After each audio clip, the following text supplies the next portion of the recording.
La honte, l'honneur et Jésus. Tout ce que l'Écriture dit à propos de la honte converge vers Jésus. La honte du monde a été réduite à sa forme la plus concentrée et l'a recouvert, de sa naissance à sa crucifixion. L'ami des pécheurs a été méprisé, insulté, mis à nu et abandonné de ceux qui le connaissaient le mieux. La crucifixion n'a pas été la fin tragique d'une vie autrement magnifique, mais la conclusion logique de la honte dont il s'était volontairement chargé dès sa naissance. Dans la première section, votre tâche a simplement consisté à prêter l'oreille et à donner à l'espoir une chance d'émerger. À présent, votre devoir est de vous mettre à l'œuvre, et l'œuvre de Dieu, c'est que vous croyez en lui qu'il a envoyé. Jean 6, verset 29.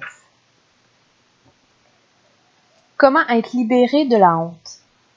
Débutez avec Jésus. Regardez à l'extérieur de vous-même, à Jésus-Christ, qui fut à la fois grandement honoré et profondément humilié. Vous devez lui être associé. On s'associe à lui par la foi. Chapitre 12. Un début honteux. Elle avait été rejetée par ses parents biologiques. Ses tuteurs légaux ne valaient pas mieux. Leur attente envers elle était démesurée, et ils avaient dépassé les bornes dans le domaine de la sexualité. En somme, son vécu lui montrait qu'elle ne valait rien. Quand les mots ne suffirent plus pour décrire sa vie, elle choisit de se priver de nourriture comme moyen d'expression. Puis soudain, elle se mit à manger et reprit vie, comme par magie. Là où des dizaines d'amis avaient échoué en essayant de lui venir en aide, une personne avait réussi. Cet homme, qu'avait-il donc fait de si extraordinaire? Il lui avait demandé de devenir sa femme. Comme vous pouvez le deviner, ses problèmes ne disparurent pas, mais elle devint une autre personne. Ses fiançailles et son mariage subséquent la lièrent à l'amour, à l'acceptation et à la réputation d'un autre. Ce dernier n'étant pourtant qu'un simple être humain qui ne l'aimerait qu'imparfaitement. Imaginez si le fiancé en question avait la capacité de lui exprimer son amour sans faille et était doté d'une valeur inestimable. Votre devoir consiste donc à découvrir le meilleur amant et à lui faire confiance. En Jésus s'agence une combinaison surprenante, un roi serviteur.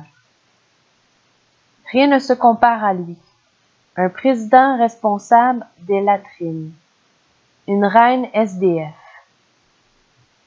Pas étonnant que tant de lecteurs des prophéties d'Ésaïe aient pensé que le Messie et le serviteur étaient deux personnes différentes. Pas étonnant que Jésus soit passé si longtemps inaperçu. Les rois ne vivent pas comme il l'a fait, ce qui est, en réalité, une excellente nouvelle pour le commun des mortels, pour qui la honte est monnaie courante. Néanmoins, il ne fait aucun doute qu'il est bien le roi. Il venait de la lignée royale de David. À sa naissance, il fut annoncé comme étant le roi des Juifs. Sa venue fut accompagnée de songes et annoncée par les anges. De plus, un émissaire royal le précéda. Toutes ces choses sont des signes évidents de royauté. Toutefois, le roi s'est dépouillé lui-même. Philippiens 2, verset 7. Ce type est un zéro. C'est une vieille expression dont le sens ne vous échappe pas. Jésus lui-même s'est identifié aux choses et aux personnes considérées sans valeur. Cette anomalie, cette combinaison de serviteur et de roi, nous permet d'espérer malgré notre propre rejet et notre contamination. Il comprend les nuls parce qu'il a choisi d'en être un. Il élève les nuls quand il s'associe à lui. Étudiez la vie et la mort du roi Jésus et vous aurez le sentiment que tout est inversé. Les parias et les impurs sont acceptés, Les dirigeants jouissant d'une bonne réputation deviennent de pitoyables étrangers. Les nuls sont ses enfants, il préfère les héros. Le roi serviteur est à l'œuvre, ramenant les choses à leur ordre original.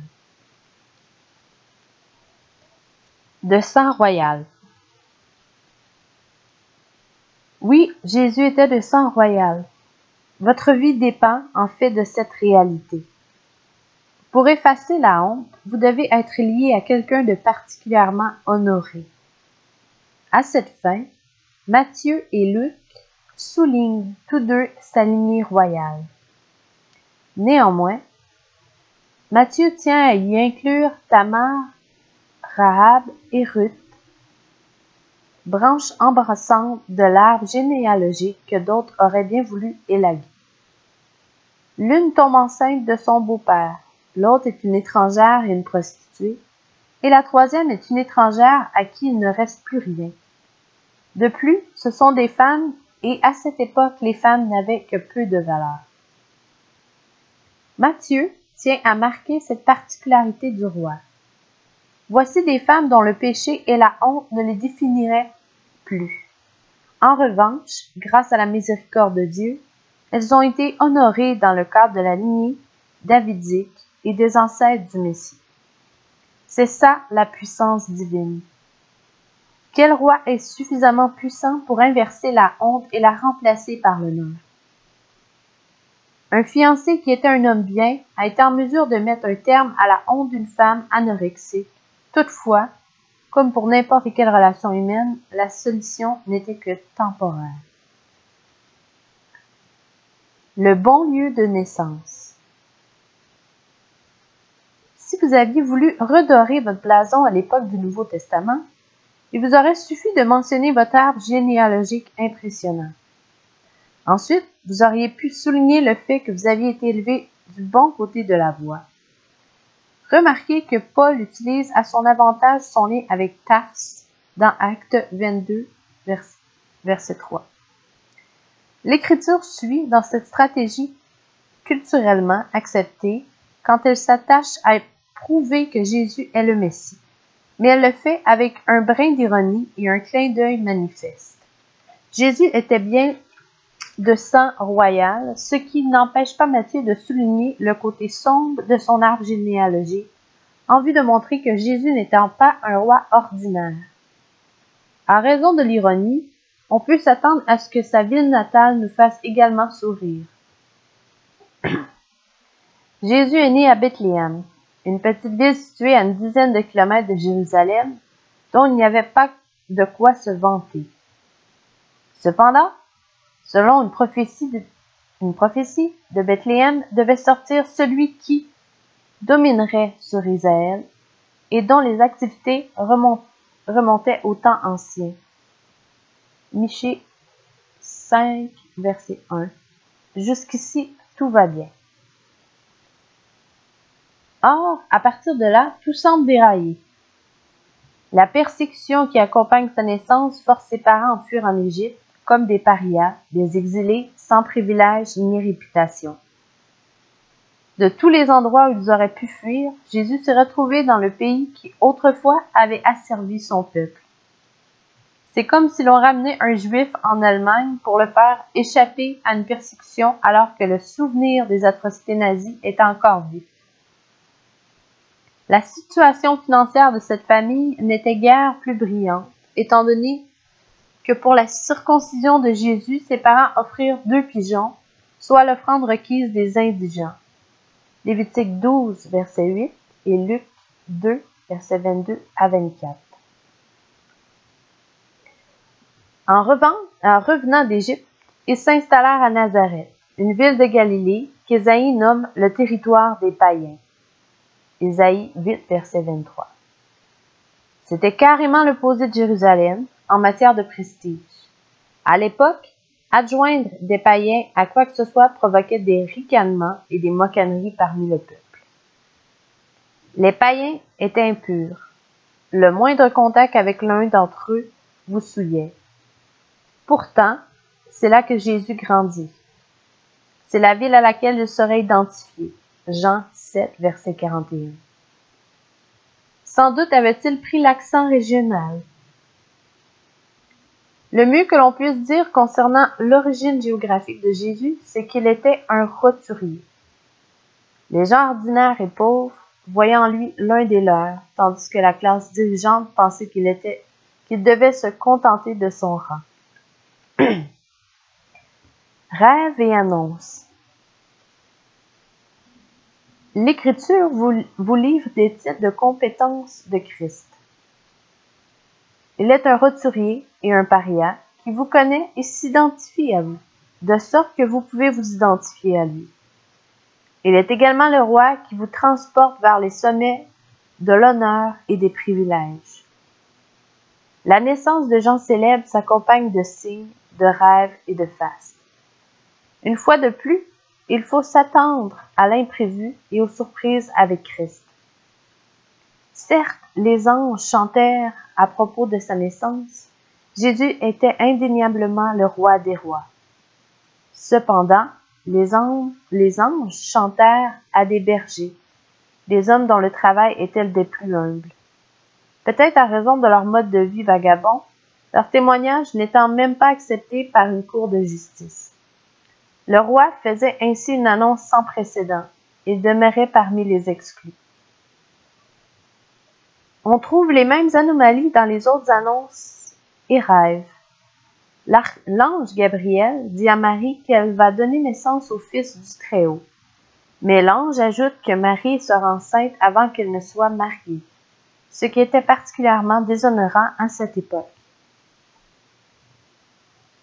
Le Fils de Dieu est né d'une femme qui a dû se purifier selon le rituel après lui avoir donné naissance. Lévitique 12, verset 2.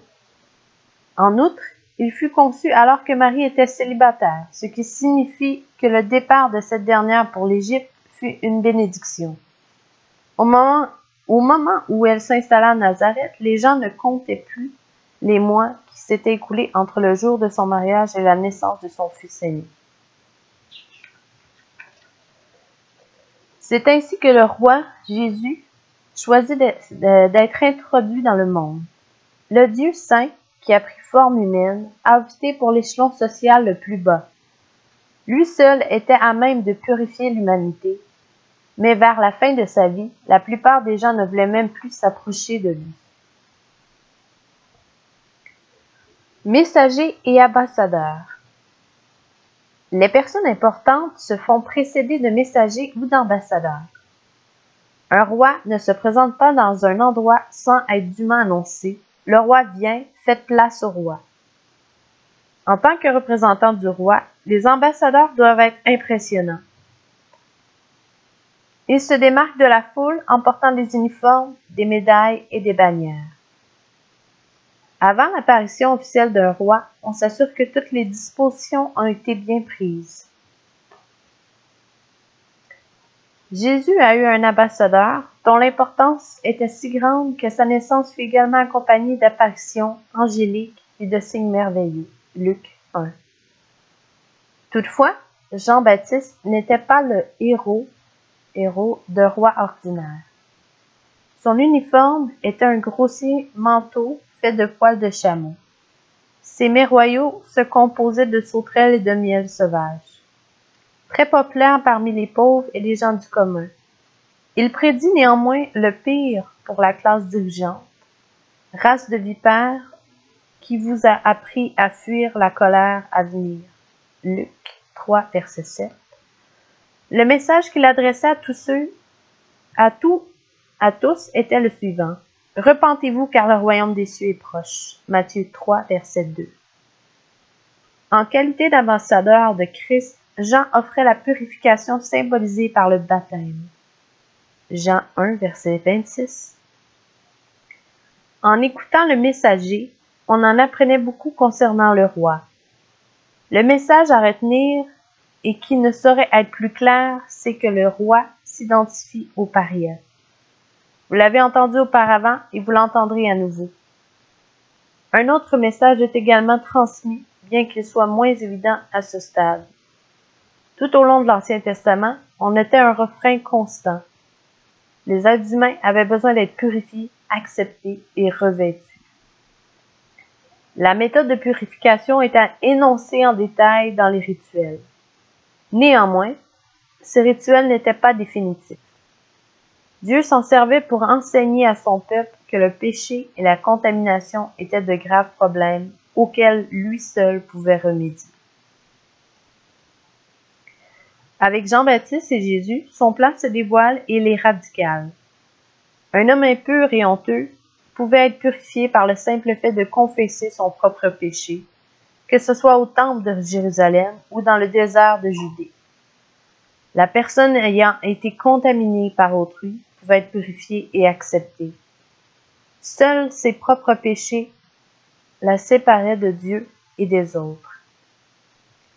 Toute mention de pigeons, de chèvres, d'agneaux et tout autre aliment sacrificiel est remarquablement absent du message de Jean-Baptiste. Les gens impurs ne lui apportaient rien. Ils confessaient qu'ils n'étaient pas parfaits et qu'aucun sacrifice n'était susceptible de les purifier de leurs péchés et de la honte. Une nouvelle ère s'annonçait. Le serviteur roi, c'est ainsi que le Fils de l'homme est venu, non pour être servi, mais pour servir. Matthieu 20, verset 28. Jésus était l'agneau et le roi. Jean 1, verset 29. Le roi banni, le roi dépouille. Impossible de comparer Jésus à quiconque. Il n'était pas ce à quoi l'on s'attendait. Les personnes suffisantes et importantes étaient sourdes et aveugles. Elles ne comprenaient pas Jésus. En revanche, les nuls le comprenaient. Ils le considéraient comme l'un des leurs. Plus encore, ils les considéraient comme faisant partie des siens. Si vous êtes un zéro, vous savez probablement de quoi il s'agit. À discuter. Première question. Commencez-vous à voir que le royaume des cieux, où Jésus règne, est très différent de ce à quoi l'on pourrait s'attendre? Quel genre de roi auriez-vous imaginé? Question 2. Pourquoi un roi des nuls correspond-il exactement à ce dont vous avez besoin? Question 3. Qu'avez-vous compris jusqu'à présent?